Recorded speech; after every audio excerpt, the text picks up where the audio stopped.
afim ou afim, junto ou separado. Ou seja, existe um espaço entre a letra A e a palavra fim? Sim ou não? Depende.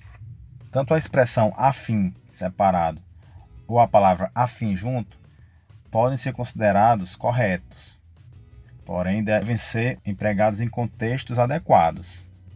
Grande parte das pessoas não consegue entender direito essa diferença porque afim, a expressão afim separado e a palavra afim junto são o que a gente chama de homófonos, ou seja, a grafia aí é um pouco diferente, mas a expressão é praticamente idêntica. Ninguém fala afim ou afim, não, todo mundo fala afim, não importando se a expressão está separada aí ou é uma palavra. Então vamos ver isso aí com calma.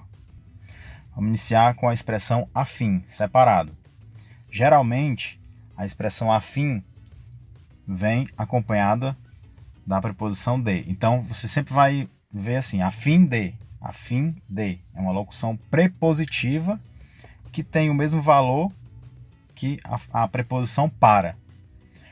O que é uma locução prepositiva? Você pode estar se perguntando. Locução, primeiramente, é o conjunto de duas ou mais palavras que tem o valor de uma.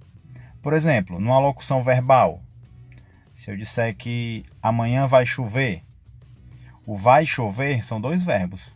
É a mesma coisa de eu dizer amanhã choverá. Então, esses dois verbos, um principal e outro auxiliar, expressam a ideia de apenas um verbo.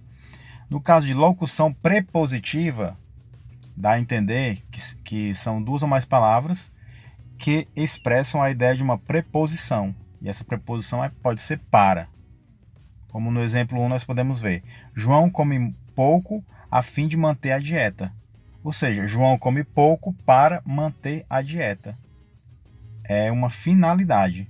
Quando há uma finalidade, nós podemos substituir o a fim de pelo para, que não há prejuízo aí para o sentido nem para a correção gramatical. E essa expressão a fim de, ela pode expressar a ideia de finalidade, ou objetivo, vontade ou interesse. No exemplo 1, a gente já viu que nós estamos diante de uma finalidade. O João come pouco a fim de manter a dieta. Então, o a fim está empregado aí como finalidade. Vamos ver o segundo exemplo. João está a fim de Maria.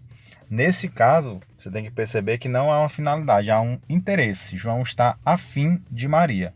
Parece um tom informal, mas é aceito gramaticalmente. Ou seja, não há prejuízo aí para a correção. E o exemplo 3, João e Maria estão a fim de comer pipoca. Então, eles estão aí com vontade de comer pipoca. Então, nesse caso, o exemplo 3 expressa a ideia de vontade. Agora, vamos ver a palavra afim, né? Tudo junto aí. Coloquei essa bomba aí para chamar a atenção que a maior parte dos erros encontrados, que a gente verifica, são as pessoas usando a palavra afim junto, quando deveria usar separado. E quando acontece isso, ocorre o erro gramatical, porque o uso do afim é bem mais restrito. Na maioria das vezes a gente vê as palavras, a gente vê as pessoas usando a expressão afim separado. É o correto, baseado no que a gente acabou de ver, na finalidade. Agora vamos ver aqui com mais detalhes o afim. O afim junto geralmente vem empregado como adjetivo, que é uma palavra que dá uma qualidade a um substantivo. Mas em alguns casos ela pode vir como substantivo, a palavra afim. Vamos ver aqui através de exemplos, né? Eles significam afinidade, aproximação, semelhança, como a gente vai ver nos exemplos. Vamos lá. Exemplo 1. Matemática é uma área afim com a engenharia. Então, matemática e engenharia, elas possuem afinidade. Por isso que uma é afim com a outra. Políticos e empresários possuem ideias afins.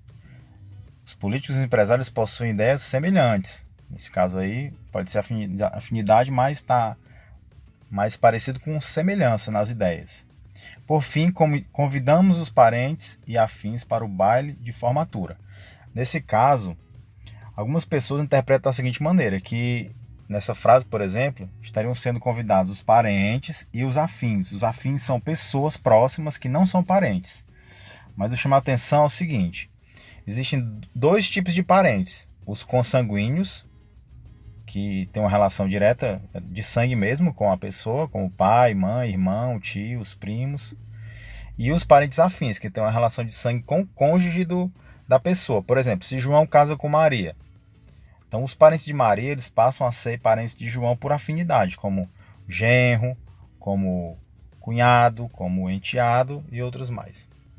Então aqui a gente pode ver, aqui no exemplo 1, 2 e 3, no exemplo 1 a gente vê a ideia de afinidade, no exemplo 2 a ideia de semelhança, e exemplo 3, ideia de parentes por afinidade, como acabamos de explicar.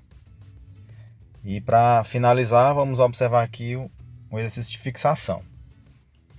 Assinale a alternativa em que o uso e a grafia da expressão sublinhada foram usados incorretamente. Ou seja, está solicitando aqui que a gente marque o item incorreto. Vamos começar do fim para o começo para não perder a magia da coisa aqui. Vamos lá. Vamos começar pela letra E. Ana e eu não temos negócios afins. Essa frase aqui está correta.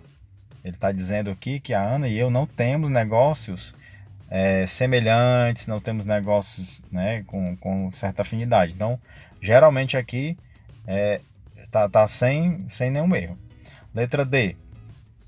Os parentes e afins compareceram à festa. Acabamos de ver que os afins aí, nesse caso, é substantivo e se refere aos parentes por afinidade ou pessoas mais próximas. A letra C.